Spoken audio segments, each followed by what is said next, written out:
नमस्कार प्यारे साथियों, कैसे हैं आप सभी? आशा करता हूँ आप सभी बहुत अच्छे होंगे, स्वस्थ होंगे और मन लगा कर के आप अपने बिहार बोर्ड की परीक्षा की तैयारी काफ़ी अच्छी तरीके से कर रहे होंगे। साथियों, आज हम लोग बिहार बोर्ड क्लास 10 संस्कृत के चैप्टर 5 भारत महिमा पाठ को पढ़ने वाले हैं। तो आप सभी वीडियो में शुरू से लेकर के अंत तक अवश्य बने रहिएगा। साथियों, अगर आपके पास प्यूषम पाठ्य पुस्तक यानी संस्कृत का पाठ्य पुस्तक हो तो निकाल लीजिए ताकि आप बेहतर तरीके से समझ सकें।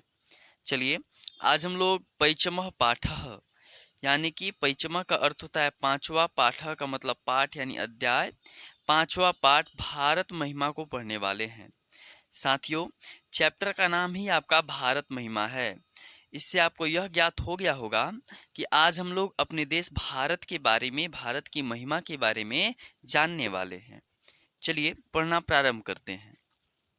अस्माकं देशः भारतवर्षमिति कथ्यते। साथियों, अस्माकं का अर्थ होता है हमारा।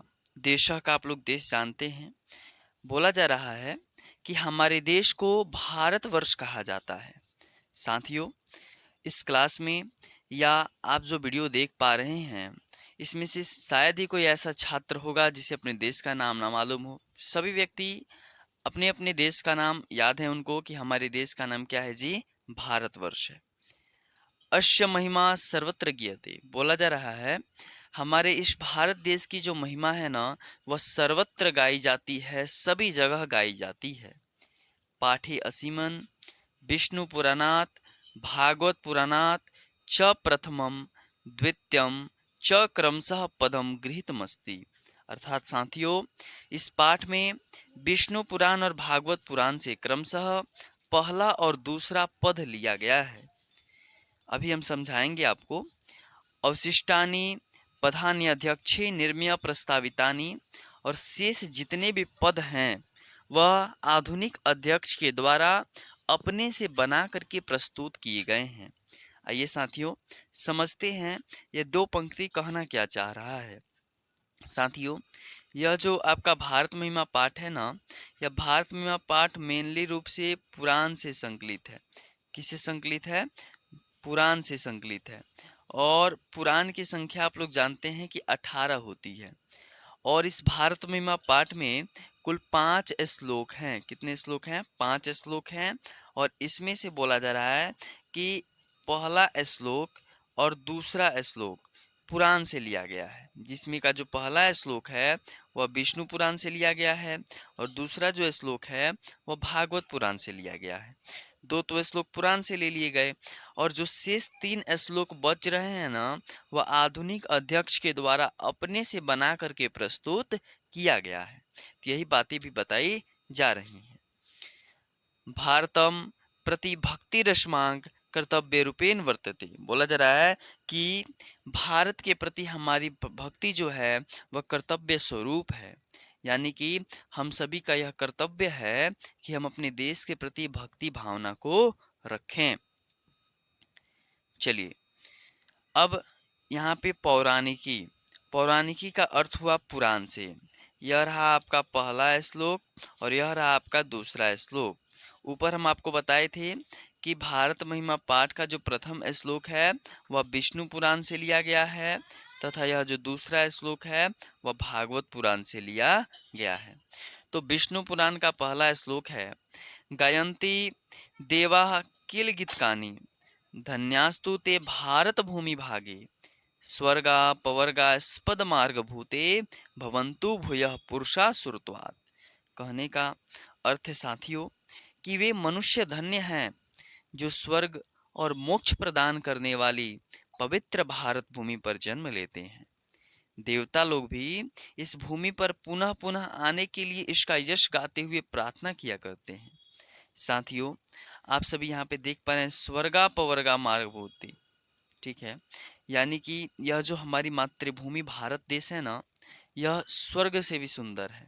यानी कि जो भी इस भारत देश में जन्म ले लेता है ना, मान लो कि स्वर्ग में जन्म ले लिया हो, ठीक है, और मोक्ष को प्राप्त हो गया हो, ठीक है।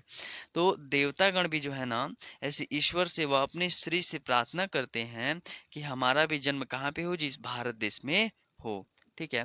और देवतागण जो होते हैं भारत देश के यश का गान गाते हुए यह बोलते हैं कि वे सभी मनुष्य धन्य हैं, भाग्य के बहुत धनी हैं, जो स्वर्ग और मोक्ष प्रदान करने वाली इस पवित्र भारत भूमि में जन्म लिए हुए हैं। ठीक है। अब आइए दूसरे श्लोक के अर्थ को समझने का प्रयत्न करते हैं। दूसरा श्लोक है जो कि भागवत पुराण से लिया गया है। अहो अमीशाम किमकारी शोभनम प्रसन्नम येषाम शिवदूत स्वन्य हरि यर्जनम लब्धम नृषु भारता जीरे मुकुंद सेवोपैकम स्पृहाहीनः। कहने का अर्थ है साथियों कि देवतागण कहते हैं कि अरे इससे सुंदर क्या हो सकता है जहाँ स्वन्य हरि प्रसन्नता का अनुभव करते हैं, क्योंकि जिनका जन्म भारत भूमि में हुआ है वह अवश्य ही स्त्री सेवा के योग्य हैं। अतः ईश्वर की भी इच्छा है कि हमारा जन्म भी भारत देश में हो। साथियों, जो देवतागण जो है ना, आकाश में स्थित जितने भी देवतागण हैं वह प्रार्थना करते हैं, ईश्वर से प्रार्थना करते हैं और भारत देश के बारे में गान गाते हुए कहते हैं कि देखिए कितना सुंदर इस भारत नगरी को बनाया गया है। इससे सुंदर क्या हो सकता है जहाँ स्वन्य हरि प्रसन्नता का अनुभव करते हो, स्वन्य भगवान विष्णु प्रसन्नता का अनुभव करते हो। यानी कि आप सभी अच्छी तरीके से जानते हैं कि अनेक प्रकार के देवता मनुष्य रूप में इस भारत देश में अवतरित हुए हैं। तो ये बोल रहे हैं कि जिनका जन्म इस भारत भूमि में हुआ है ना, वह अवश्य ही श्री सेवा के योग्य हैं, यानी कि भगवान विष्णु की सेवा करने के योग्य हैं, क्योंकि भगवान विष्णु का भी बार बार जन्म इस भारत भूमि पर हुआ है।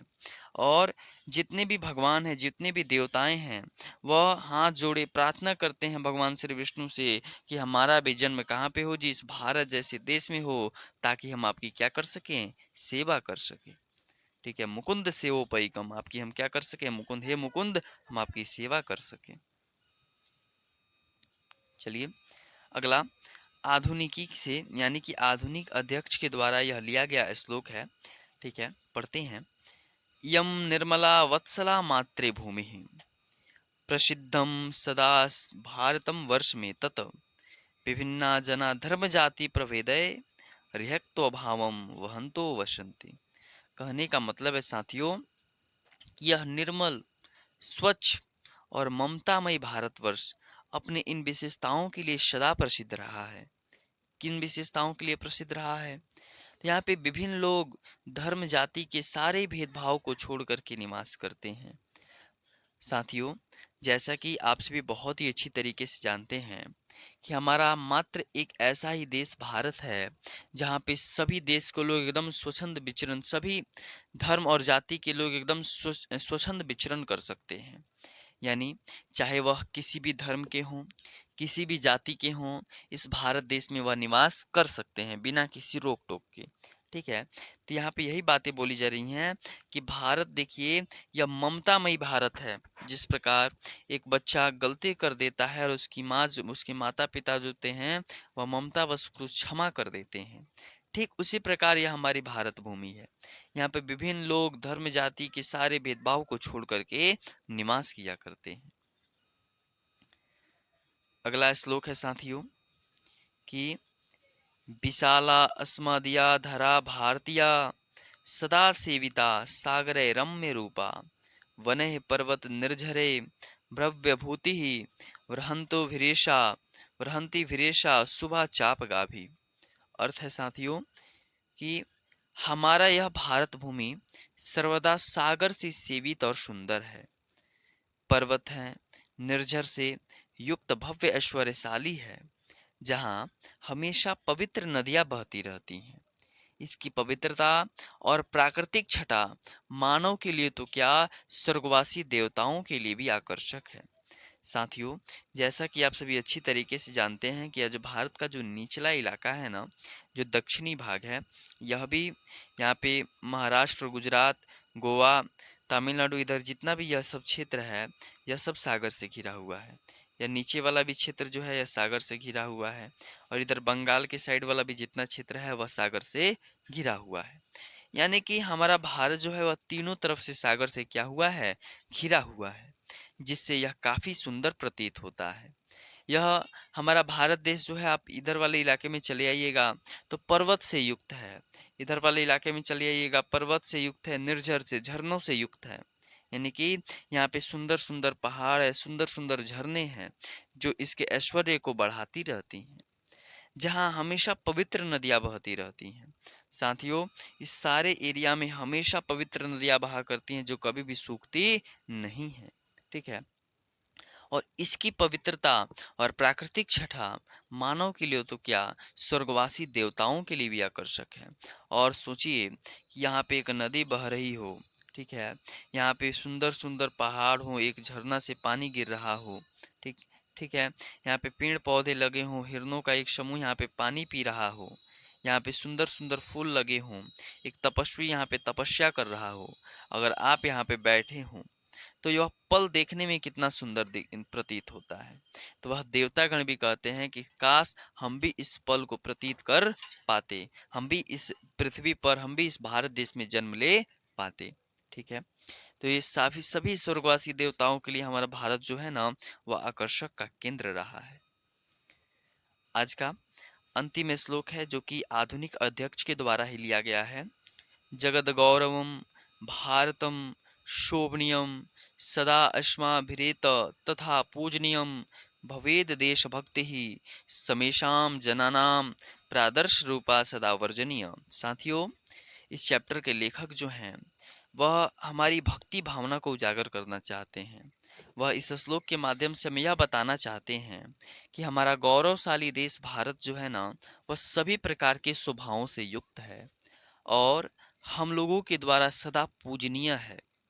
सभी को देश के प्रति आदर और भक्ति भावना रखनी चाहिए।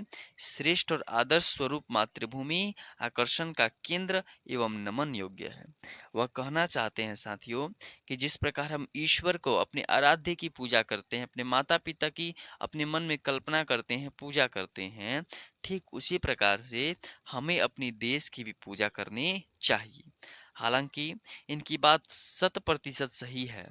हमारे भारत देश में एक छोटा बच्चा हो या एक बुजुर्ग या एक युवा बालक क्यों ना हो, अगर देशभक्ति गाना बज जाए, जन गण मन का धुन बज जाए, तो वह एकदम क्या हो जाता है जी, सावधान मुद्रा में खड़ा हो जाता है, जो उसकी देशभक्ति को दिखाती है।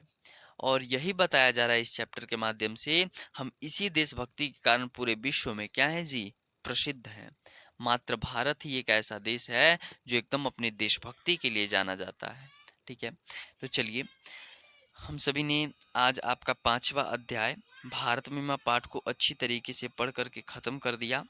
आप क्या कीजिए कि अभी इसी वीडियो के डिस्क्रिप्शन में मैंने एक लिंक दे रखा है, ठीक है, चैप्टर 5 ऑब्जेक्टिव भारत महिमा का। अगर आप उसे एक बार देख लें तो आपको अभी जितना भी आप लोग पढ़े हैं आपको बेहतर तरीके से रिवीजन हो जाए, ताकि आपकी परीक्षा में एक भी प्रश्न ना छूटे। चलिए, फिर मिलते हैं हम लोग अगले वीडियो में, और अगले वीडियो में हम लोग चैप्टर 6 भारतीय संस्कारा पाठ को पढ़ेंगे। बहुत बहुत धन्यवाद।